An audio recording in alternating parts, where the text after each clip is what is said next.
नाज़रीन अस्सलाम वालेकुम। नाज़रीन आज हम ये भी देखते हैं कि शहबाज शरीफ साहब बिल आखिर नैब के सामने पेश हो गए। उन्होंने कहा मेरा कैमरा बंद किया जाए, मैं कैमरे के बगैर बात करना चाहता हूँ। बिल आखिर फिर कैमरे के साथ भी वो बैठे। और इसके साथ ही हम ये डेवलपमेंट भी देखते हैं कि पाकिस्तान तहरीक इंसाफ जो हुक्मरान जमात है उसके दो जो लीडरान हैं उनके ख़िलाफ़ नैब के रेफरेंसेस दायर करने की तैयारियाँ हो रही हैं, इल्ज़ामात आए हैं, नैब तहकीकात कर रही है, इन्वेस्टिगेशन कर रही है। और जिस तरह से हमारा जहन काम करता है पाकिस्तान के मीडिया में, जिस तरह से हमारी रवायत है, रीत है, इस मुल्क में जो कल्चर हमारा इस्टेब्लिश है, उस हिसाब से शहबाज शरीफ साहब का नैब के सामने पेश होना या पाकिस्तान तहरीक इंसाफ के लीडरान के ख़िलाफ़ नैब के रेफरेंसेस की तैयारी होना, यही इंपॉर्टेंट डेवलपमेंट्स हैं। लेकिन जब मैं सोचता हूँ, जहन को उस पर गौर करता हूँ, तो मुझे लगता है कि ये इंपॉर्टेंट डेवलपमेंट्स नहीं है। आज की जो सबसे बड़ी इंपॉर्टेंट डेवलपमेंट है वो है जब world health organisation WHO Pakistan की हुकूमत को ख़त लिखती है और वो ये कहती है कि आपके यहाँ कोरोना वायरस के कोविड-19 के केसेस बढ़ रहे हैं, आपकी मैनेजमेंट ठीक नहीं है, आपके इस वक्त दुनिया में 6वां या 8वां या 7वां आपका नंबर है जहाँ पे केसेस में तेज़ी से इजाफा हो रहा है। आपके केसेस जब आपका लॉकडाउन था तो 1000 केसेस आपके दिन में बढ़ रहे थे, फिर जब आपने लॉकडाउन को ईज़ किया पार्शल था तो 2000 बढ़ रहे थे। और अब सूरत हाल ये है कि 4 से 5000 4000 से ज़्यादा केसेस आपके रोज़ाना के हिसाब से बढ़ रहे हैं। वर्ल्ड हेल्थ ऑर्गेनाइजेशन ये कोई अमेरिका कंट्रोल्ड ऑर्गेनाइजेशन नहीं है। गुज़श्ता चंद हफ़्तों की जो हम कंट्रोवर्सी देख चुके हैं उसमें बात बड़ी क्लियरली है कि मगरब और अमेरिका को तो शक है कि ये एक चाइनीज़ कंट्रोल्ड ऑर्गेनाइजेशन है। वो बारहा ये इल्ज़ाम लगा रहे हैं। इर्रिस्पेक्टिव ऑफ दैट कि चाइनीज़ कंट्रोल्ड है नहीं है, ये बात प्रीटी क्लियर होनी चाहिए हमें कि वर्ल्ड हेल्थ ऑर्गेनाइजेशन ने जो ख़त लिखा है हुकूमत पाकिस्तान को, किसी बोझ पे नहीं लिखा, किसी गलतफहमी पे नहीं लिखा। ये एक प्रोफेशनल असेसमेंट है जिसके बाद ये बात क्लियर हो जाती है कि पाकिस्तान की फेडरल गवर्नमेंट ने और सूबाई हुकूमतों ने जो भी हमें कहानी सुनाई है वो कहानी वर्क नहीं कर रही कोरोना वायरस पे। सूरत हाल ये है कि इस पूरे हफ्ते में ईद से पहले जिस किस्म की यहाँ पर बेएहतियाती हुई, गैर ज़िम्मेदाराना हुई, पाकिस्तान के रिस्पॉन्सिबल तरीन अदालतों के अंदर हम ये बहस सुनते रहे कि लोगों को शॉपिंग करनी है, बच्चे क्या करेंगे, माँ बाप ने जाना है, इधर जाना है, उधर जाना है। और ये जो सारी डिबेट हमने की, उस डिबेट की लॉजिक, मंतक, उसकी जो क्रेडिबिलिटी है वो डिबेट की नहीं थी। और हमारी एक कल्चरल हैबिट बन चुकी है कि हम गैर मंतकी, इलॉजिकल, बेतुकी बातों को इम्पोर्टेंट बनाते हैं, उसको प्रायोरिटाइज़ करते हैं। जो असल दिमाग की बात करनी है, अकल की बात करनी है, वो हम नहीं करते। अब सूरत हाल ये है कि गुज़श्ता चंद दिन से 80 से पहले प्रोजेक्शन ये की गई थी कि 20-25 के दरमियान में एक्सपेक्ट करते हैं कि डेथ रेट होगा। लेकिन इस वक्त सूरत हाल ये है कि 80 से 100 के दरमियान डेथ रेट है। चंद दिन पहले 97 था, आज ये जो गुज़श्ता 24 घंटे 105 रिपोर्टेड डेथ हुई है। WHO वर्ल्ड हेल्थ ऑर्गेनाइजेशन की कहती है कि अब कोरोना वायरस पाकिस्तान के तकरीबन हर ज़िले, हर डिस्ट्रिक्ट तक पहुंच चुका है।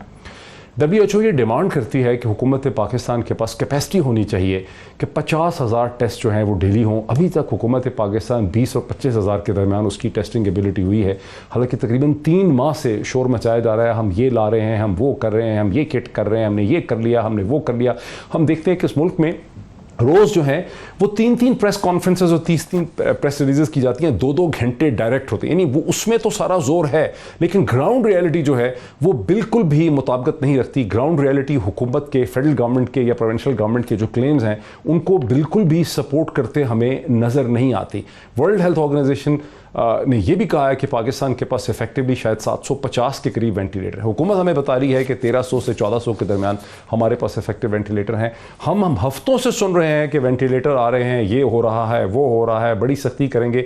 सूरत हाल ये है कि पंजाब में मुख्तलिफ जो पाकिस्तान के शहर हैं, जो ज़िले हैं, वहाँ लोग किसी किस्म की एहतियाती तदाबीर नहीं कर रहे, कोई स्टैंडर्ड ऑपरेटिंग प्रोसीजर्स नहीं है और इंतज़ामिया कुछ भी नहीं। यहाँ इस्लामाबाद में है, डिफेंस हाउसिंग अथॉरिटी में है, बहरिया के अंदर है, कैंटोनमेंट एरियाज़ हैं, वहाँ आपको नज़र आता है कि एक डिसिप्लिन है। लेकिन पिंडी में चले जाएं कोई डिसिप्लिन नहीं है, लाहौर में चले जाएं कोई डिसिप्लिन नहीं है, कराची में चले जाएं कोई डिसिप्लिन नहीं है, बाकी शहरों की तो बात ही ना करें।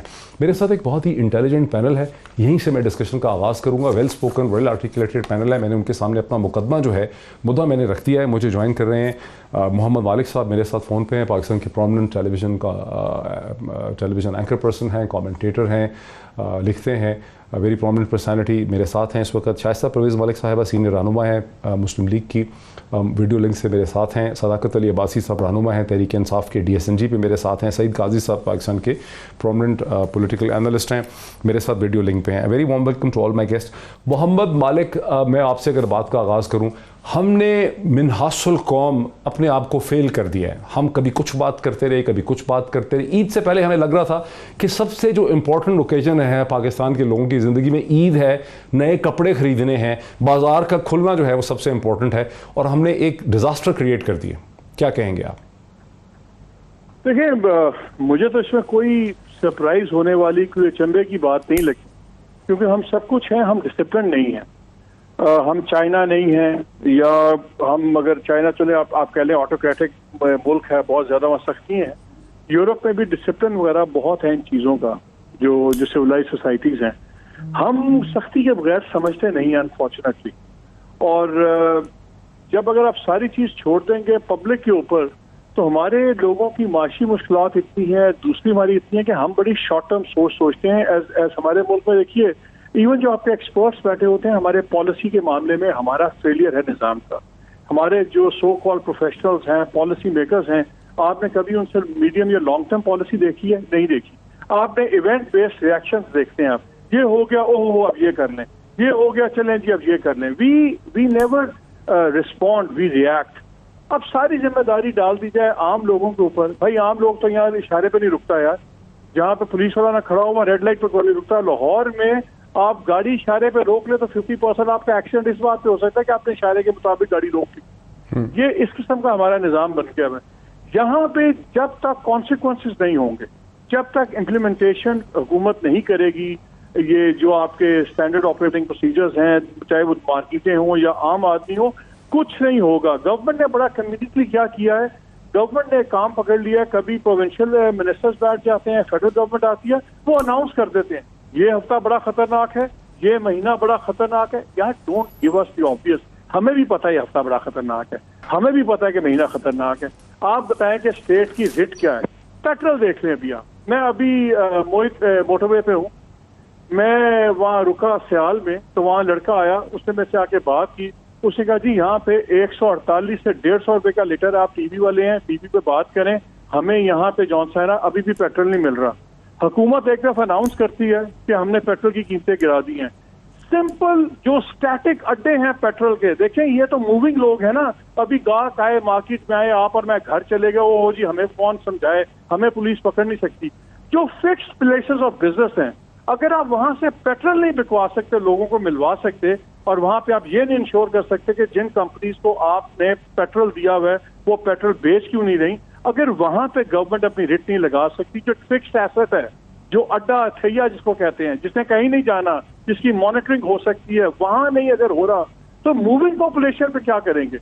सबने एब्डिकेट कर दिया रिस्पॉन्सिबिलिटी। बाद में क्या होगा जी, हमने तो बताया था, लोगों ने ख्याल नहीं किया। भाई लोगों ने बाकी कितनी बातों में ख्याल किया, और अगर लोग ख्याल नहीं करेंगे तो क्या रियासत चुप करके बैठ जाए? बिल्कुल, रियासत बायस्टैंडर बन जाए? थैंक्स मालिक, मुझे जरा रुक के मेरे साथ, मुझे जरा इस पे हुकूमत को लाने दीजिए। सदाकत अली अब्बासी साहब, ये बात तो बड़ी वाज़ेह है कि आपकी हुकूमत प्रेस कॉन्फ्रेंसेज और प्रेस रिलीजेस करती रही, आप स्टेटमेंट देते हैं, पोजीशन लेते हैं टेलीविजन के ऊपर आवाम को खुश करने के लिए, लेकिन इफेक्टिव ग्राउंड के ऊपर आपकी डिलीवरी जो है वो नहीं है, और आप ये समझ ही नहीं सके कि जो कम्युनिकेशन की जाती है, जब ये कहा जाता है कि नहीं हम लॉकडाउन मुसलसल नहीं कर सकते, लोग ये समझते हैं खतरा नहीं है। हकीकत यह है कि पाकिस्तान के तूलो और अर्ज में, पंजाब के, सिंध के अजला में लोग ये समझते हैं वायरस नजर आने वाली चीज नहीं है। वो लोग सोचते हैं कौन सा वायरस, कहां है वायरस, और जब डेथ होती है वो साइलेंट डेथ होती है। आपकी हुकूमत अपनी कम्युनिकेशन स्ट्रेटजी में और जो कुछ कहा जाता है उससे ग्राउंड रियलिटी का क्या ताल्लुक है, उसमें बुरी तरह से नाकाम हो गई है। और जब सूबा सिंध के चीफ मिनिस्टर जो है वो ईद से पहले बार बार सिंध चाहता था कि कॉशन की जाए, फेडरल गवर्नमेंट ने सिंध ऐसे हालात पैदा कर दिए कि जो कॉशन सिंध करना भी चाह रहा था, जिनके पास पाकिस्तान का सबसे बड़ा शहर है कराची, वो नजर आ रहा है कि उनको कराची में प्रॉब्लम है। आपकी हुकूमत ने गैर दानिशमंदाना तौर पर सिंध को भी मजबूर किया अपनी बात मानने के लिए। डॉक्टर साहब बहुत शुक्रिया आपका। अभी तक जो मालिक साहब ने बात की है उसमें एक तो हमारा कौमी रवैयों की बात है, मेरा ख्याल है उनकी बात से इत्तेफाक है, उनकी बात सारी सही है। दूसरी बात है कि हुकूमत ने इस मामले को कितना सीरियस लिया, तो मैं समझता हूँ कि जब से ये वाक़या हुआ फौरी तौर पे एक सेंट्रल कमांड एंड सेंटर बनाया गया, ऑपरेशन सेंटर बनाया गया, जहाँ पे बैठ के इसको जो मुल्क के पास जो वसाइल हैं, जो मुल्क के पास आप कह रहे कि ज़हनी फिक्री सोच है, जो इदारे इसको डील कर सकते हैं और जो कोऑर्डिनेशन हो सकती है, उस पर बैठ के सुबह शाम बैठ के ब्रेनस्टॉर्मिंग होती है और हेल्थ के एक्सपर्ट, दीगर एक्सपर्ट, सिक्योरिटी के एक्सपर्ट बैठ के तो जो फैसले करते हैं, वो उनकी जो भी फैसलों की जो उनकी दानिश है, वही पाकिस्तान के बस मैक्सिमम अवेलेबल कैपेसिटी है। आपने दूसरा ये तनकीद की कि जी प्रेस कॉन्फ्रेंसेस बहुत होती हैं, तो ये उसका एक छोटा सा 5% एस्पेक्ट है कि जो कुछ किया जाता है, जो कुछ प्लान किया जाता है, उसको कम्युनिकेट करने के लिए ये मीडियम इस्तेमाल किया जाता है। मैं नहीं समझता कि इसमें जो आप लोगों ने एक एज्यूम कर लिया है कि कोई शायद हुकूमत के 2 बंदे बैठ के तो इसका फैसला करते हैं। इस पर आपका एनडीएम में आपके हेल्थ के एक्सपर्ट हैं, आपके दीगर जो एक्सपर्ट हैं वो बैठ के फैसला करते हैं। फिर नेशनल कोऑर्डिनेशन कमेटी है जो बैठ के मुल्की वसाइल और मसाइल को बैठ के देखती है। अब ये जो बात बड़ी ईजी है और बड़ी सेलेबल है जो आप बात करते हैं कि जी फटाफट लॉकडाउन कर दिया जाए, बंद कर दिया जाए तो कोरोना खत्म हो जाएगा और वो भाग जाएगा, ये बात चूंकि बड़ी पॉपुलर ये बात है, इसलिए हमारे जो दानिशवर हैं वो इसकी पॉपुलर चीज़ को लेते हैं और शायद पाकिस्तान को देखे सुने बगैर, जो इसके डायनामिक्स हैं, जो इसको सोशो इकोनॉमिक इसका फाइबर है, इसका कल्चर है, उसको देखे बगैर हमारे बड़े बड़े लोग बड़ी बड़ी बातें करके हमें और हमारी हुकूमत को छोटा साबित करते हैं, बिकॉज आज का ये सेलेबल बात है। मैं ये सवाल करता हूं हुकूमत की फिर हिकमत अमली है क्या? आप इसको कैसे डिफाइन करेंगे? आप इसको डिफाइन तो करें ना एक पैराग्राफ में। देखिए हमारी हुकूमत की आपकी हुकूमत की स्ट्रेटजी है क्या? जी हुकूमत की स्ट्रेटजी ये है कि एक तरफ आपके हेल्थ एक्सपर्ट्स हैं, उनकी राय बड़ी काबिल जिक्र है, मैं उधर ही आ रहा हूं। एक तरफ आपके हेल्थ एक्सपर्ट हैं जिनकी राय बड़ी इंपॉर्टेंट है कि आपने सब कुछ बंद करना है बिकॉज लोगों का कांटेक्ट खत्म करना है। दूसरी तरफ आपके वो लोग हैं जो मईशत के एक्सपर्ट हैं, जो समझते हैं कि कितना दिन कितना अरसा हम ये चीजें रोक के पाकिस्तान का सांस बंद नहीं होगा, हम सरवाइव कैसे करेंगे, हम डॉक्टर्स को तनख्वाह कैसे देंगे, हम उनको दवाइयां कैसे देंगे, अस्पताल कैसे चलेंगे, लोगों की हुकूमत की जो मूवमेंट है वो कैसे चलेगी। हम इन दोनों के दरमियान एक बैलेंस रख के चल रहे हैं। जब लॉकडाउन की जरूरत थी लॉकडाउन किया, जब एंटी लॉकडाउन था एंटी लॉकडाउन किया। ये किसी एक बंद कमरे का फैसला नहीं है। पाकिस्तान के तमाम इदारे, तमाम वसाइल, तमाम अजहान, तमाम मिनिस्ट्रीज के लोग बैठ के ये फैसला करते हैं कि वो दरमियानी अप्रोच करनी है कि पाकिस्तानी खुदा न खास्ता बीमारी से भी ना मरें और पाकिस्तानी खुदा न खास्ता भूख और नंग और एक कहेंगे अफरा तफरी या एक फैमिन से ना मरें। हाँ सईद काजी साहब, हुकूमत की तो बेबसी जो है वो उनकी हर स्टेटमेंट से भी वाज़ेह है कि हुकूमत बुनियादी तौर पे कह रही है कि भाई हमारे पास कैपेसिटी नहीं है। जो कैपेसिटी हमारे पास थी, और अच्छी चीज़ है नेशनल कमांड एंड जो कोऑर्डिनेशन सेंटर बना है, एनसीओसी का क्रिएशन बहुत अच्छी चीज़ है। लेकिन सूरत हाल क्या है? सूरत हाल ये है कि इस्लामाबाद के अंदर जहाँ आबादी पढ़ी लिखी है, वहाँ किसी दुकान के अंदर आप बगैर मास्क के नहीं जा सकते। आपको लोग गाड़ियाँ भी मास्क के साथ चला रहे हैं, लोग अपना फासला खुद से रख रहे हैं। बाज़ दुकानों में अगर आप जाएंगे जहाँ फूड आउटलेट है, वो कहेंगे जी एक बंदा ऑलरेडी खड़ा है या 2 बंदे खड़े हैं, मैक्सिमम हमने 2 बंदों की लिमिट रखी है, लाइन में फासला रखें। ये मैंने देखा है कि आपको बाहर खड़े होना पड़ेगा। बाहर भी कोई गार्ड या ऐसा बंदा है जो कहता है 6 फुट दूर रहें।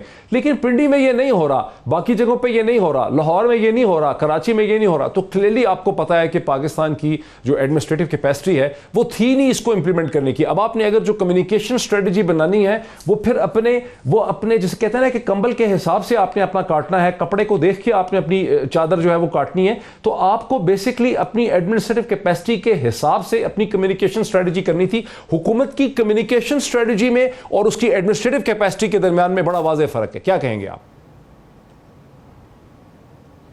देखिए, बुनियादी बात करते हैं इल्ज़ामात से हट के कि इन्होंने ठीक किया या नहीं किया। आखिर असल में ये मसला क्यों है? अभी बड़ी खूबसूरत बात की मालिक साहब ने, हम तो इशारे की जो है पाबंदी नहीं करते। यहाँ से उड़ते हैं, दुबई पहुँचते हैं, फ़ौरन इशारे की पाबंदी करते हैं। कभी सोचा क्यों? क्योंकि वहाँ का इंफ्रास्ट्रक्चर हमें अलाउ करता है। अब मैं बताऊँ हुआ क्या है। इस मुल्क में सड़कों की लंबाई और चौड़ाई ने रिवोल्ट कर दिया है गाड़ियों की तादाद के खिलाफ। इस मुल्क में अस्पताल के बेड्स ने रिवोल्ट कर दिया है मरीजों की तादाद के खिलाफ। इस मुल्क के स्कूलों और यूनिवर्सिटियों ने रिवोल्ट कर दिया है इस मुल्क में तालीम के जरूरतमंद लोगों के खिलाफ। यार हम बुनियाद की बात करें। बुनियादी बात क्या है आज? और ये मामला यहां नहीं हुआ। आप समझते हैं एक काले के मरने पे पूरी दुनिया बाहर निकल आई है? ये सारा इकोनॉमिक मॉडल आपका किधर गया? मुझे बताएं जहां पे आप मुझे बताएं एक वैगन में 15 लोगों की जगह है, उसमें आपने 50 डाले हुए हैं, उनका आपस में रिश्ता क्या होगा? ये किस बुनियादी बात पे क्यों नहीं आते? बुनियादी बात यह है कि आपकी इंतहाई नालायक, लालची और हरीस रूलिंग एलीट ने उसको अंदाजा नहीं था कि कोरोना उसके घरों में भी घुसेगा, तो इसलिए ये आज रोते पीटते आ गए हैं, ये अपने गेटेड कम्युनिटी से बाहर निकले हैं। मुझे ये बताएं, जरा फर्क देखें ना, बैरियर टाउन से निकल के बाहर आए, जरा लियारी में DHQ से निकल के बाहर आए, ये क्या करते रहे? हमारे पैसे खाने वाले हम, और खुद चूंकि इनका इलाज बाहर। बात यह है कि आज जो आपने इंफ्रास्ट्रक्चर डेवलप किया था, आपकी नीड्स के खिलाफ उसने रिवोल्ट कर दिया है, और आपको समझ नहीं आती जफर मिर्जा गलत कर रहा है, नहीं जी फलां गलत कर रहा है। अच्छा, ये सारे यही करते मुझे ब्रेक से पहले शाइस्ता को, ये इन्होंने मुझे शाइस्ता परवेज मलिक को लाने दीजिए। सईद काजी साहब, ब्रेक से पहले शाइस्ता परवेज मलिक साहब, ऑपोजिशन का भी उतनी ही जिम्मेदारी बनती थी। हुकूमत पे तनकीद करने में तो PMLN और आपकी जमात बहुत आगे आगे है, लेकिन जो इफेक्टिव आइडियाज डिबेट है, आइडियाज क्रिएट करना, जनरेट करना, उसमें कहीं पे भी आप नहीं है। और आज जब शहबाज शरीफ साहब वहां पे नैब के दफ्तर में पहुंचे हैं, तो तमाम एहतियात को बलाए ताक रख के वही शहबाज शरीफ साहब जो कहते हैं कि मेरी जिंदगी को खतरा है, PMLN के वर्कर्स जो हैं वो कंधे से कंधा मिला के वहां पे एक जुलूस की शक्ल में मौजूद थे, धक्कम पेल थी, किसी किस्म की कोई साइंटिफिक किस्म की एडवाइस जो है वो PML अपने वर्कर्स को नहीं दे सकी। खुल्लम खुल्ला तजाद है, खुल्लम खुल्ला मुनाफकत है, खुल्लम खुल्ला कॉन्ट्रडिक्शन है। बिस्मिल्लाहिर्रहमानिर्रहीम। शुक्रिया डॉक्टर साहब, पहले तो गिव मी जितना टाइम आपने सबको दिया है। देखिए, मैं इसको इस वक्त सियासी बहस में लेकर जाना नहीं चाहती, क्योंकि इस वक्त जो मौजूदा हालात हैं वो आपके हमारे सबके लिए लम्हा फिक्रिया है। देखिए, कोरोना वायरस ने ये नहीं देखना कि PMLN है, उसने नहीं देखना कि PTI है या पीपल्स पार्टी है या आप हैं या मैं हूं, खुदा ना खास्ता, उसने कुछ भी नहीं देखना। देखें, हम पहले दिन से जब सजेशंस दे रहे थे, जब डॉक्टर्स चीख रहे थे फ्रॉम कराची टू खैबर कि क्या करना है, जब वो अपनी प्रोटेक्टिव पर्सनल किट्स के लिए चीख रहे थे, उन पे लाठी की चार्ज हो रहा था, जब सब सजेशंस दी जा रही थी, जब असेंबली में आप लोग हमें ब्लेम कर रहे हैं, हम इनसे एक पेपर मांगते रहे कि अपनी पॉलिसी का जो आपका वर्क प्लान है, how do you want to proceed, data किस तरह होगा, उसको किस तरह एडमिनिस्ट्रेटिवली आप देखेंगे, किस तरह क्या करेंगे, कोई जवाब नहीं आया। देखें, don't forget we are in the opposition. हम जो कर सकते थे हमने वो किया। हमने कोई 35,000 के करीब PP किट्स डिस्ट्रीब्यूट किए पूरे पाकिस्तान में, जबकि डॉक्टर्स शोर मचा रहे थे। हमने लोगों के घर घर जो जब शहबाज शरीफ साहब नैब के दफ्तर में जाते हैं तो आप अपने वर्कर्स को तो बता सकते हैं कि खतरा है जिंदगी का। बिकॉज देखिए, वो आप लोगों को, वही लोग हैं ना ये जो ईद की शॉपिंग करने बाहर निकल रहे हैं, लोग तो वही है ना। ये चाहे देखिए डॉक्टर साहब, पार्टी जो भी हो, इस वक्त तो हमें ये फील हो रहा है कि डिसिप्लिन इंपोज कर सकती है ना, जैसे फौज करवाती है। हमें देखिए, पार्टी की मीटिंग्स में, पार्टी की ऑनलाइन हमारी मीटिंग्स होती हैं, सब कुछ होता है, लेकिन जब इस तरह होते हैं तो आप एक देखें, इतने बड़े अमेरिका में भी जब वो फ्लॉयड के खिलाफ लोग निकले तो बहुतों ने नहीं पहने थे, वो तो बड़ी सिविलाइज्ड और महज़ब कौमें है ना, लेकिन वो नहीं, जब एक जज्बात में लोग निकलते हैं तो आपको भी पता है, मुझे भी पता है कि हमारे लोग कितने जज्बाती हैं। नाउ कमिंग बैक टू जी कोरोना की सिचुएशन पे, आपको मैं बताऊं कि पहले दिन से जो हमें नजर नहीं आ रही वो यूनिटी ऑफ कमांड हमें नहीं नजर आ रहा। हमें mixed messages from the top executive से आ रहे हैं। हमें ये को बताया जाता है कि मामूली जुकाम है, इससे ये हो जाएगा। गवर्नर साहब जब हुकूमत ने कहा कि वर्चुअल करेंगे सेशन असेंबली का, पार्लियामेंट का, आपकी पार्टी सबसे आगे आगे थी कहने के लिए कि हम वर्चुअल सेशन को नहीं मानते, इसलिए हमने असेंबली के अंदर आना है। वर्चुअल सेशन क्यों नहीं जी, क्योंकि हर आदमी उस पे virtually, we are not prepared for that. And secondly, cost लग रही हैं, आपके दफ्तरों में काम हो रहा है, प्राइम मिनिस्टर मीटिंग्स ले रही हैं, तो why not the assembly, why not the parliament? वहां पे लोग आएंगे। और मैं आपको एक बात बता दूं, आप मैं फिर आपके पास आता हूं, मैं फिर आता हूं आपके पास, मैं आपको पूरा टाइम दूंगा, मैं फिर आता हूं, मुझे एक ब्रेक लेने दीजिए शाइस्ता, मैं फिर आऊंगा आपके पास, आपको पूरा टाइम दूंगा। ऑथर थे सैमुअल हंटिंगटन, जिन्होंने क्लैश ऑफ सिविलाइजेशन लिखी थी। उन्होंने अपनी वफात से कुछ अर्सा पहले एक और किताब लिखी थी जिसका उन्वान था कल्चर मैटर्स। उन्होंने कहा बाज कल्चर अहमकाना होते हैं। ये ओरिएंटलिस्ट ने एक थ्योरी बना दी है कि सारे कल्चर इक्वली इंटेलिजेंट हैं। कुछ कल्चर जो हैं, अब थ्योरी ये है वेस्ट की कि सारे कल्चर्स को रिस्पेक्ट दो, लेकिन उनका कहना यह था और बहुत लोग नाराज हो गए थे उनकी किताब में। उन्होंने ये कहा था कि सारे कल्चर्स अपनी इंटेलिजेंस में इक्वल नहीं है। कुछ कल्चर्स इंटेलिजेंस हैं, कुछ कल्चर जो है वो साइंटिफिक हैं। आपने देखा न्यूजीलैंड ने क्या किया कोविड-19 के मुकाबले में। हमें ये टीम नहीं भेजनी चाहिए, हमें उनसे सीखना चाहिए कि किया क्या, उनसे पूछें, उनसे पूछें करके कि उन्होंने क्या किया। इस मुल्क में किसी किस्म की मैनेजमेंट थ्योरी काम नहीं कर रही है, बिकॉज कल्चरल प्रॉब्लम यहां बुनियादी तौर पर नजर आ रहा है। इस पर मजीद बात करते हैं ब्रेक के बाद। नाज़रीन वेलकम बैक। नाज़रीन हम बात ये कर रहे हैं कि कैसे वर्ल्ड हेल्थ ऑर्गेनाइजेशन के ख़त जो है उसको हमें टिप ऑफ द आइसबर्ग के तौर पे ट्रीट करना चाहिए। वर्ल्ड हेल्थ ऑर्गेनाइजेशन की जो वार्निंग है हुकूमत पाकिस्तान को, से बात क्लियरली वाज़ेह है कि हुकूमत पाकिस्तान ने, फेडरल गवर्नमेंट ने, प्रोविंशियल गवर्नमेंट्स ने जो कोई भी हाथ पाँव मारे हैं उसके नताइज जो है वो खातिर खा नहीं निकल रहे। और जब हम यूरोप के ममालिक की तरफ देखते हैं, चीन की तरफ देखते हैं, न्यूजीलैंड की तरफ देखते हैं, तो ऐसा लगता है कि बहरहाल कितना ही बड़ा चैलेंज क्यों नहीं था, उन्होंने उसको मैनेजेरियल लेवल पर अंडरस्टैंड किया है, साइंटिफिक लेवल पर अंडरस्टैंड किया है। और हमारे यहाँ हमारे जो कल्चरल मसाइल है, जो कल्चरल हमारी रविश है, जिस किस्म की बातें हमारे यहाँ ईद से पहले की गई हैं, बच्चों ने खरीदारी करनी है, बच्चों को नए कपड़े पहनने हैं, क्या होगा, ये कैसे चल सकता है वाला वगैरह, और उस सब का नतीजा ये निकला है जो इस वक्त हमारे सामने है कि हमारा अब एवरेज रेट ऑफ डेथ जो है वो तकरीबन 100 के करीब है। जो लास्ट रिपोर्टेड डेथ है वो 105 है। और ये शरह अगर आप देखें तो ये हिंदुस्तान से भी ज़्यादा है। हमारे जो नए केसेस, हिंदुस्तान की आबादी 1.4 अरब है, हमारी आबादी 20-22 करोड़ है। वहाँ के रिपोर्टेड केसेस देखिए, वहाँ का रेट ऑफ डेथ देखिए, तो हमारा रेट ऑफ डेथ, तो हमारे रिपोर्टेड केसेस जो हैं वो हिंदुस्तान से भी ज़्यादा हैं। यहीं से बात को आगे बढ़ाते हैं। शाइस्ता, मेरा आपसे सबसे बड़ा जो मुझे गिला है आपका कि आप ये कह रही हैं कि हमारा लोग जज्बाती हो जाते हैं। छोटा सा नैब के दफ्तर के बाहर भी आप डिसिप्लिन इंपोज अगर नहीं कर सकते शाइस्ता जी, और आप एक ऐसे ख़ानदान से हैं, इंतहाई पढ़ी लिखी आपकी फैमिली है, पंजाब की सियासत में कम ही ऐसे लोग होंगे जिनके राइट लेफ्ट फैमिली में डॉक्टर, साइंटिस्ट, लॉयर्स सब भरे पड़े हैं, और आप ये कह रही हैं कि जज्बात में पीएमएलएन की जिम्मेदारी बनती थी डेमोन्स्ट्रेट करने के लिए, वरना ये क्यों पहनाए जाते हैं प्राइम मिनिस्टर्स को मास्क और चीफ मिनिस्टर्स को मास्क, ताकि आप मैसेज देते हैं। आप एक नैब के दफ्तर के बाहर भी अपनी पार्टी के वर्कर्स को डिसिप्लिन नहीं कर सकते, तो आप फिर बाकी क्या कर सकते हैं? डॉक्टर साहब देखिए, आपने खुद पहले अभी कहा है कि कल्चरली कुछ फॉल्ट्स हैं। हम तो वो लोग हैं जो डेंगी में पपीते के पत्ते और पूरे हमने तमाम शहर के पूरे पपीते के दरख्त गंजे कर दिए थे। देखिए, और एक हम जज्बाती हैं लोग। आप जितना शहबाज शरीफ ने चाहे कहा कि कोई ना आए, लेकिन फिर भी लोग आप पहुंचे। देखिए, जो समझ सके, हम आज नहीं गए, बहुत से लोग नहीं गए, लेकिन आप वर्कर्स के जज्बात को, जिनको ये फील हो रहा है कि उनके लीडर्स के साथ ज्यादती हो रही है, उन्हें हम नहीं समझा सके बावजूद रोकने के। आपने देखा है बहुत लिमिटेड क्राउड था, बावजूद मना करने के जो नहीं रुके। देखिए, अब आप इस चीज को छोड़ें, आप मुझे ये बताएं कि जो इस वक्त हम जिस हालात में जहां खड़े हैं आज, हम वहां से आपको अभी भी कोई पॉलिसी नजर आई? मुझे बताएं, अब्बासी साहब से पूछ के कि ये कहते हैं इन्होंने एक बहस छिड़वा दी लाइव एंड लाइवलीहुड्स की, जिसका मैं कहती हूं कि कोई जरूरत ही नहीं थी, क्योंकि गवर्नमेंट की अव्वलीन तरजीह जिंदगियां बचाना होनी चाहिए थी। लेकिन चले जिस तरफ हो गई, अब ये बात कर रहे हैं कि फेमिन ना हो, नहीं, देखिए ना, अगर हम नहीं शाइस्ता, अगर हम इंटेलिजेंट डिबेट कर रहे हैं, नहीं शाइस्ता जी, अगर हम इंटेलिजेंट डिबेट कर रहे हैं तो वो ब्लैक एंड व्हाइट नहीं हो सकती, उसमें सारे शेड्स ऑफ ग्रे होंगे। हुकूमत को इकोनॉमी की भी, उनको इकोनॉमी से भी लग रहा है कि लोग भूख से मर जाएंगे, 2-2.5 करोड़ लोग। देखिए, आपको तो लेकिन इंटेलिजेंट डिबेट का मतलब है कि हम फिर सोल्यूशन निकालेंगे।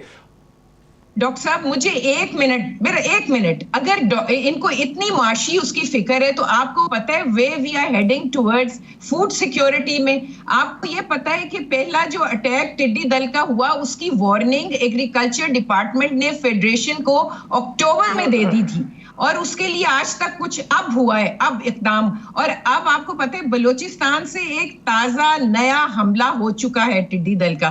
तो इनको इतनी, अब अगर हमारी food security which is so important, I feel it's important then defence से भी वो ऊपर आती है। अगर हमारी गवर्नमेंट की इतनी मतलब प्रोएक्टिव पॉलिसी है ही नहीं, दे रिएक्ट ओनली। और अब इनको भूख की फिक्र थी, लेकिन आगे जो होने जा रहा है हमारे फूड के साथ। सदाकत अली अब्बासी साहब, योर राइट ऑफ रिप्लाई। सदाकत अली अब्बासी साहब, योर राइट ऑफ रिप्लाई। मेरा सारा एनालिसिस जी मेरा सारा थीसिस, मेरा सारी अजम्पशन ये है कि हम अपने हालात के मुताबिक बात नहीं करते। अभी बड़ी अच्छी आपने बात की डॉक्टर साहब, आपने न्यूजीलैंड की बात की कि न्यूजीलैंड ने बहुत अच्छा हैंडल किया। आपको पता होना चाहिए सबको कि न्यूजीलैंड की टोटल आबादी 45 लाख है और न्यूजीलैंड की पर कैपिटा जीडीपी, मुझे भी मौका आमदनी, दीजिएगा। फी शख्स आमदनी जरा बात करने देना मुझे, $42,000 है। $42,000 फी कस आमदनी है न्यूजीलैंड की और 45 लाख लोग रहते हैं। हमारे यहाँ डॉक्टर साहब $1,500 से भी कम है हमारे यहाँ जीडीपी पर हेड। अगर हम ये देखेंगे कि न्यूजीलैंड ने किस तरह मैनेज किया और उस तरह हम करने की कोशिश करेंगे तो ना हम तीतर हैं ना हम बटेर हैं, हम तो बिल्कुल ही उड़ जाएंगे। कहने की बात यह है कि वो मॉडल जो हमारे रियलिस्टिक हैं, ये बिल्कुल ठीक कह रही हैं, टिड्डी दल का हमला है और हमें उसके लिए बहुत बड़ा खतरा है। देखें बात को समझनी है, टिड्डी दल का हमला अगर हम लॉकडाउन खोल देते तो ये कोई रुकना नहीं था, ये एक अलग चीज है। हम समझते हैं कि अल्टीमेटली हमारी पॉलिसी क्या है। हमारी पॉलिसी ये है कि ये कोरोना जो है ये एक नया फिनोमेना है, इसने एग्जिस्ट करना है। हमने जल्द अज जल्द SOPs पे आना है, बिकॉज महीने हम ना लॉकडाउन कर सकते हैं, ना अमेरिका है, ना हम इटली है, ना हम न्यूजीलैंड है कि हम लॉकडाउन करके लोगों को खाना दें। हम समझते हैं अगर हम लॉकडाउन है 2 महीने के लिए कर लें, ना वो लॉकडाउन होता, ना वो हमें टिड्डी दल रुकता और ना हम खाने का बंदोबस्त करते। और जो हमारा निचला तबका है, जो हमारी 45% आबादी है, जो $1 से कम पे रह रही है, वो गुजारा न करती। तो मेरा बड़ा भरपूर आपका मौका आ गया। अगर आपने बात करनी है, आपका पर्सपेक्टिव बड़ा क्लियर हो जी, बात करनी है तो किसी रियलिस्टिक मॉडल पे आपका पर्सपेक्टिव लोग समझ रहे हैं। मोहम्मद मालिक, ठीक, मोहम्मद मालिक गवर्नमेंट का देखिए, मालिक गवर्नमेंट का पर्सपेक्टिव वही है जो ये कि ना हम न्यूजीलैंड है ना हम जर्मनी है, हम उस किस्म की डिसिप्लिन या स्मार्ट कॉपी में मानना चाहिए इस चीज को। बेवकूफ भरे पड़े हैं, राइट लेफ्ट ऊपर नीचे, बड़े बड़े ऐवान के इक़्तिदारों में, बड़े बड़े फोरम्स में ऐसे लोग बैठे हैं जिनको वहां होना ही नहीं चाहिए था। यहां मेरिट पे तो कोई फैसला हुआ ही नहीं है, यहां अकल के ऊपर तो किसी को प्रमोट किया ही नहीं है। तो अब सूरत हाल यह है कि यहां तो लोगों को समझ ही नहीं आ रही, लाहौर के अंदर, गुजरांवाला के अंदर, कराची के अंदर लोगों को समझ ही नहीं आ रही कि किस किस्म का मसला है, क्या करे गवर्नमेंट। नहीं, पहली बात तो यह है कि मोहित हम ऐसी हालत में हैं क्यों? जब सक्सेसिव गवर्नमेंट्स ने शाइस्ता मलिक साहबा की भी पार्टी रही है पावर में, पीपल्स पार्टी भी पावर में रही है, पिछले 30-35 साल से यही लोग पावर में है। तालीम के निज़ाम का क्या तबाही फेरी। जब तालीम नहीं होगी, जब लॉ मेकर्स खुद लॉ तोड़ेंगे, तो फिर आम आदमी भी देखता है कि अगर MP MNA लॉ तोड़ता है, टॉप ब्यूरोक्रेट लॉ तोड़ता है, वो कहता है फिर मैं क्यों कानून मानूं, मेरे लिए कानून है सारे। ये हमेशा करप्शन या रिस्पेक्ट फॉर लॉ ये टॉप डाउन जाती है, ये नीचे से ऊपर नहीं आती है। ये वही करप्शन का कहते हैं ना, तो फिश शॉट फ्रॉम हेड। तो ये जो रूलिंग क्लासेस हैं, चाहे वो ब्यूरोक्रेसी है, चाहे वो जर्नैल है, चाहे वो टॉप जजेस हैं, अगर जज इशारा काटेगा, जर्नैल इशारा काटेगा, MNA इशारा काटेगा, ब्यूरोक्रेट चीफ सेक्रेटरी काटेगा, तो भाई आम आदमी भी इशारा काटेगा। ये तो बड़ी लॉजिकल बात है। तालीम तबाह कर दी है, इसलिए लोगों का शऊर नहीं है। ये कलेक्टिव जो सईद काजी बात कर रहे थे, उसके 2 एंगल थे। पॉपुलेशन की बात की, अभी अब्बासी साहब ने कहा देखें वहां पर 45 लाख लोग हैं। ये जितनी गवर्नमेंट्स आई हैं, ये पॉपुलेशन इस मुल्क का सबसे बड़ा मसला है, उसमें हाथ कोई नहीं डालता। It's the elephant in the room. आप जो कर लें आज, आप जो दुनिया की आप तरक्की कर लें, जो आपका पॉपुलेशन ग्रोथ है, आप उसके साथ पूरे पढ़ ही नहीं सकते। तो इसलिए, लेकिन वो है लॉन्ग टर्म बात। अभी अब्बासी साहब ने शुरू में कहा कि शायद मैंने तो ये बात की नहीं थी कि आप लॉकडाउन की तरफ जाएं। लॉकडाउन की तो अब बस निकल गई है। जब होना चाहिए था कंप्लीट लॉकडाउन नहीं हुआ। वफाक की पॉलिसी और थी, सूबों की और थी। अब आप मैनेज लॉकडाउन कर सकते हैं। मैनेज लॉकडाउन क्या है कि जिसको आप, इन्हीं का फ्रेज है गवर्नमेंट का, smart lockdown. What is smart lockdown? Smart lockdown है कॉन्सिक्वेंसेस। अगर आपने अनाउंस कर दिया आप मास्क के बगैर लाहौर में निकलेंगे तो 300 रुपया 500 रुपया फाइन होगा। कितनों को हुआ है जी? कराची में कितनों को हुआ? आपने जी बसेस में कितनों को हुआ? क्योंकि रियासत का खौफ नहीं है, किसी जगह पे डिलीवरी नहीं है। एंड आपने एक बात की, because people get away with it. जब तक आदमी will get away with it, Dubai में जाके क्यों आप इशारे पे मानते हैं, लाइन पे खड़े होते हैं? Because you can't get away with it. Pakistan में हर कोई is being allowed to get away with it, और इसलिए रियासत का जो सा है, लोगों का खौफ ही खत्म हो गया है। मैंने पेट्रोल की एग्जांपल क्यों दी कि ये फिक्स्ड पेट्रोल पंप्स हैं। इनको मॉनिटर करना मसला ही कोई नहीं है, इनके लाइसेंसेस इमीडिएटली खतरे में आते हैं। जो इतनी आसान जगह पे रियासत इंप्लीमेंट नहीं कर सकती, अब आप ये छोड़ दें, अब लॉकडाउन का जैनी वापस नहीं जाना है बॉटल के अंदर, आपको इसको इंप्लीमेंट करने होंगे जो आपके SOPs, जो बिल्कुल ना प्रायोरिटी नजर आती है।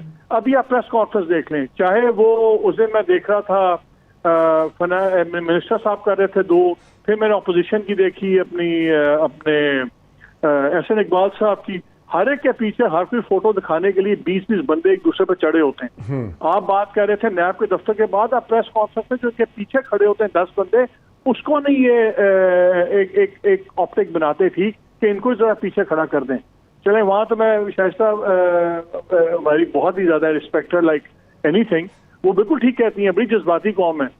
आप 400 आदमी का मजमा कंट्रोल नहीं कर सकते, जो आपके 6 चमचे कच्चे आपके साथ खड़े होते हैं प्रेस कॉन्फ्रेंस में, यार उनका ही ऑप्टिक्स ठीक कर लें। सही काजी साहब, सारी प्रायोरिटी नहीं है, सही काजी साहब, रियासत will have to behave like one. सही काजी साहब, क्या हमने मीडिया के प्लेटफॉर्म्स का इंटेलिजेंट मंतकी लॉजिकल इस्तेमाल किया गुज़िश्ता 3 महीने में? क्या हम मीडिया के जरिए लोगों को बता सके कि आपको कांग्रीगेशन नहीं करनी, इज्तिमा नहीं करना, लोगों को इकट्ठे नहीं होना? क्या हम लोगों को समझा पाए हैं कि हमने अपना रोल और अपना जिम्मेदारी पूरी की? देखिए, मैं थोड़ी सी बात करना चाहता हूँ, अभी थोड़ी देर पहले मैं आपकी जल्दी बात करूंगा, मैं जल्दी बात खत्म करूंगा। जी आवाज आ रही है आपकी? कर रहा हूँ बात मैं जी मुझे कह रहे हैं, मैं ये बात कर रहा हूँ कि अब बात ऑप्टिक्स से आगे चली गई। वो एक सेकंड, मालिक साहब कुछ कहना चाह रहे हैं, मैं आप फिर जी मालिक साहब क्विकली। मैं मोहित से ये बात कह रहा हूँ कि बात अब ऑप्टिक्स से आगे निकल गई है। मेरा शुरू में अनफॉर्चुनेटली ये बड़ी गलत बात है लेकिन सच हो रही है, हम लोग जब तक हमें सर पे नहीं पड़ती ना, अब 100 बंदे की डेथ्स होनी शुरू हो गई हैं इस मुल्क में। अनफॉर्चुनेटली एम्पैथी की कमी है। जब तक 400-500 रोज मरना शुरू होंगे तब लोग इसको सीरियसली लेना शुरू होंगे, बहुत लेट हो जाएगा। गवर्नमेंट का काम है, एक टाइम होता है कि आप पॉपुलर डिसीजंस लेते हैं, एक टाइम होता है जब आप अनपॉपुलर मगर दुरुस्त डिसीजंस लेते हैं। SOPs इंप्लीमेंट करवाएं मैक्सिमम, इसके अलावा कोई ऑप्शन नहीं है। और ये एब्डिकेट से अब अपनी रिस्पॉन्सिबिलिटीज करना छोड़ दीजिए। बाकी लोगों की जानों का मसला है, लेकिन लॉकडाउन अब नहीं होगा। लेकिन ऑर्गेनाइजेशनल चीजों के ऊपर, मार्केट्स के ऊपर आपका जोर चलता है। ऑर्गेनाइजेशन है, बिल्कुल उनके थ्रू काम करें, आप सब कुछ करें। प्रॉब्लम यह है यहाँ हर कोई पॉपुलर होना चाहता है। डिप्टी कमिश्नर है, वो पॉपुलर होना चाहता है, और उसके जब उस पर मसला पड़ता है, हुकूमत पीछे खड़ी नहीं होती, वो भी अपनी एक हद तक सख्ती करता है, पीछे हट जाता है। कोई ओनरशिप नहीं ले रहा। असल इशू ये है कि इस क्राइसिस की ओनरशिप किसके पास है। वजीर आजम कहते हैं सूबे बात नहीं मान रहे, सूबे कहते हैं वजीर आजम जो सा हमें कंफ्यूज मैसेज दे रहे हैं। ओनरशिप कहाँ है? ओनरशिप और लॉजिक कहाँ है? सही कहा सब सजेशंस पे आ जाते हैं, फ्यूचर पे आ जाते हैं। लॉकडाउन नहीं लगा सकेगी हुकूमत अब मुकम्मल तौर पे, कैसे हम आगे चलें और बचाएं आवाम को, बचाएं लोगों को, बचाएं मईशत को? देखिए, हम आगे नहीं चल सकते जब तक इस मुल्क के वज़ीर आज़म हों या और लोग हों वो अस्पताल बना के उसको प्रॉफिट के लिए इस्तेमाल करें। आपने अभी अवाम की बात की और हमने अवाम पे बड़ा बोझ डाल दिया। ये तो लॉन्ग टर्म, मुझे आप एक बात बताएं। ये लॉन्ग टर्म है। बिल्कुल मुख्तसर, मैं मुख्तसर बात करूंगा। अभी क्या इजाजत दीजिए। ये लॉन्ग टर्म बात ही मैं कर रहा हूं। मैं बात कर रहा हूं, मैं थोड़ी सी बात कर रहा हूं। मुझे ये बताएं, इस मुल्क के लोगों ने कब आपको मायूस किया? 46 में किया जब जाजियों की बगावत थी, 47 में किया, 68-69 में भुट्टो को मायूस किया, 86 में बेनजीर भुट्टो को मायूस किया तो किसने किया? ये जो अपने 2% के मफाद से आगे नहीं देख सकते और आके हमें बताते हैं कि अमेरिका सिविलाइज्ड है और हम अनसिविलाइज्ड है।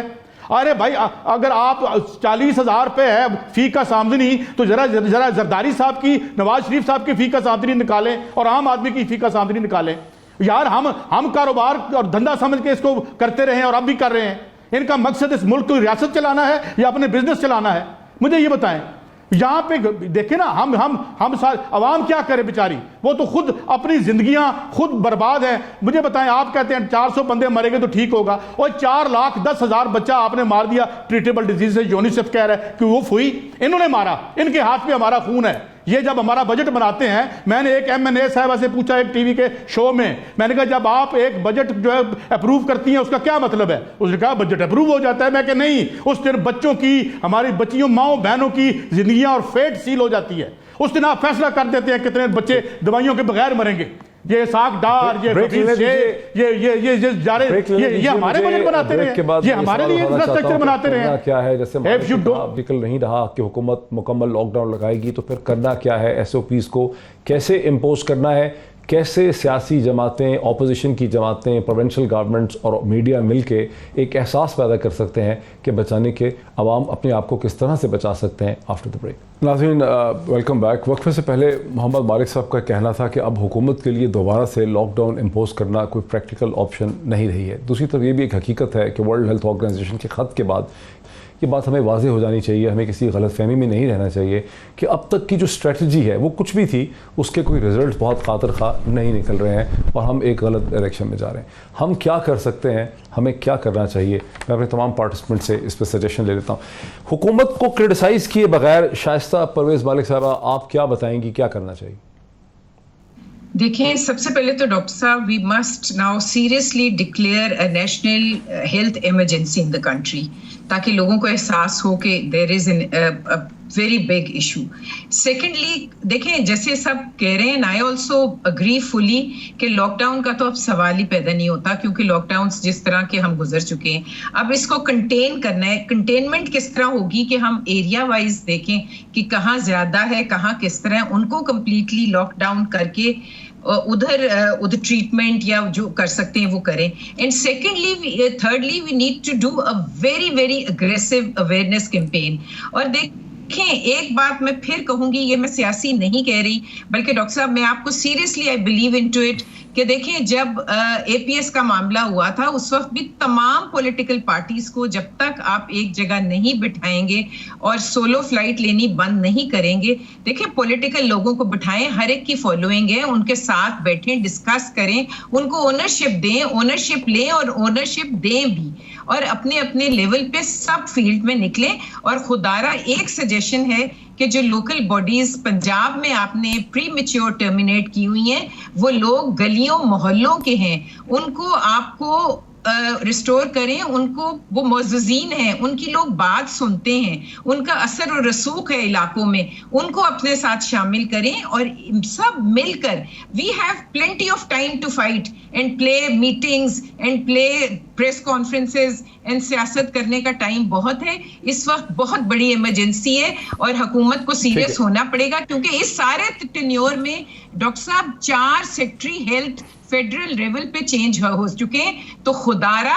और अब आप देख लें कि मिर्जा साहब की भी investigation, is this the time, ड्रैप नहीं है, एडहॉक बेसिस पे काम कर रहे हैं, PMDC एडहॉक बेसिस पे काम कर रहे हैं, this is not the way. Please ownership लें, ओनरशिप दें और सदाकत, जी सदाकत अली अब्बासी साहब, सदाकत अली अब्बासी साहब, देखिए, एक तो मुसलसल मुझे टेक्स्ट मैसेजेस आ रहे हैं ब्रेक में, जिसमें लोग ये कह रहे हैं कि हुकूमत ने ईद से पहले जिस किस्म का लोगों को एडवाइस देनी थी कि देखें, रमज़ान के आखिर में ईद से पहले कि इस वक्त ईद इंपॉर्टेंट नहीं है, इस वक्त आपकी ज़िंदगी इंपॉर्टेंट है, हुकूमत ने वो कम्युनिकेशन ईद से पहले नहीं की और ईद पे जिस किस्म का ऊधम मचा है वो सारे पाकिस्तान ने देखा है और उससे आप वाकिफ़ हैं। तो एक कम्युनिकेशन, दूसरा देखें, अभी देख लें, जो ये बात कर रही हैं शाइस्ता ने, जो बात की, इस पर बहुत वज़न है। ये वक्त था, मुझे डॉक्टर ज़फ़र मिर्ज़ा से ज़िंदगी में 2 दफ़ा मुलाकात हुई, मुझे नहीं पता कौन है, कहाँ से आए हैं, क्या सारा उनका बैकग्राउंड, लेकिन ये वक्त है, एक आदमी इसे कहते हैं स्ट्रेटजी आपकी फाइट कर रहा है, उसके ऊपर नैब के रेफरेंसेस, यही वक्त है, वो दौड़ गया कोई, मतलब यहाँ से, ये कोई वक्त है ये सारा ड्रामा करने का, ये केस खोलने वाला, ये क्यों हो रहा है? देखिए डॉक्टर साहब, जो आपने कहा सवाल था वो ये था कि क्या क्या हो सकता है और यहाँ जहाँ पे हमें आगे कैसे जा सकते हैं। तो मैं समझता हूँ कि इसमें सूबाई हुकूमतों को, अपनी एडमिनिस्ट्रेशन को बिल्कुल पूरी जिम्मेदारी दे के पूरा ऑल आउट निकलना चाहिए और जो SOPs बनाए, हर फील्ड का बनाया, हर सेक्टर का SOP बन गया है, उस पर इम्प्लीमेंटेशन करनी चाहिए। और मैं समझता हूँ कि हम सियासतदानों को भी, मैं तो कम से कम निकलने जा रहा हूँ असेंबली के इजलास के बाद, अपनी जो हमारी टाइगर फोर्स है मेरे एरिया की, उसको निकल के जाके बाज़ारों में और लोगों को जहाँ जहाँ मोहल्ले हैं वहाँ उनको इंगेज करूँगा कि आप SOPs बनाएं और एहतियाती तदाबीर करें। अवेयरनेस जो है वो ज़रूरी है, हुकूमत को भी देनी चाहिए और सख्त से सख्त जो है वो इन्फोर्समेंट ऑफ स्मार्ट लॉकडाउन जो है वो, चाहे आप एहतियाती तदाबीर में या जहाँ जहाँ आपको कोरोना के केसेस नज़र आ रहे हैं उसको बंद करने में या उसको फॉलो अप में, मेरा ख्याल है कि अब और मज़ीद सख्ती करनी है। कोई हुकूमत के लिए ये जो आज की सिचुएशन है बिल्कुल हमने सोची भी थी, हमें अंदाज़ा था और हमारा जो खुदा न खासा खदशात थे उसके मुकाबले में इसकी स्पीड भी कम है।